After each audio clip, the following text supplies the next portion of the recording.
Did you ever think when you started a rescue or any other charity that you might get involved in money laundering? You probably didn't, and you may be doing it right now and not even know that you're doing it. Here's how it works. A nonprofit that helps individuals has got to have a set of criteria for helping individuals. There's got to be a checklist, there's got to be defined qualifications, and there's got to be a couple of people who are in on deciding it. This is to ensure that the public who owns this nonprofit, right, has a fair and equal access to everything you do. Now, if you offer services for kids, you don't have to hold those services out for adults, but you do have to have a process for screening the children and deciding who gets which services. And the way this comes up and where it gets to be a problem is, again, people think, oh, it's my nonprofit, I'm a nonprofit. No, the public owns it. So here's the way it comes up. You know somebody who's got a dog who is hurt and they can't afford to help it. And somebody says, well, hey, you've got a nonprofit. If you'll give me a tax receipt or let me make a tax deductible donation, I will do that. And then you can help this dog.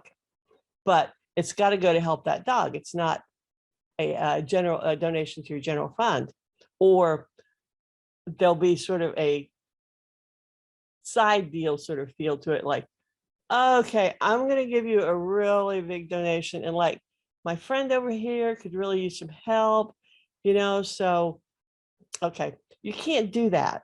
Individual donations can't be accepted specifically to help an individual who hasn't been through the process. Now, if you're going to help individuals, you have to help individuals. You got to have criteria, you got to have a scoring system, you got to have a checklist, and you got to have a board. You can't just take what would normally be a gift to an individual and turn it into a tax deductible donation by laundering it through your nonprofit. So when you get confronted with something, with a situation like that, what you need to do is say, hey, look, consult your tax person. I'm not giving tax advice, but just make a gift to that individual. No, it's not going to be tax deductible. That doesn't matter to a lot of people these days because very few people itemize. I think it was about 12%, something like that. So tell them, just go make a donation. Give this person a gift.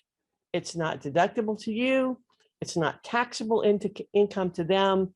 It is a gift. You can help them get their dog fixed up, start a GoFundMe, something like that.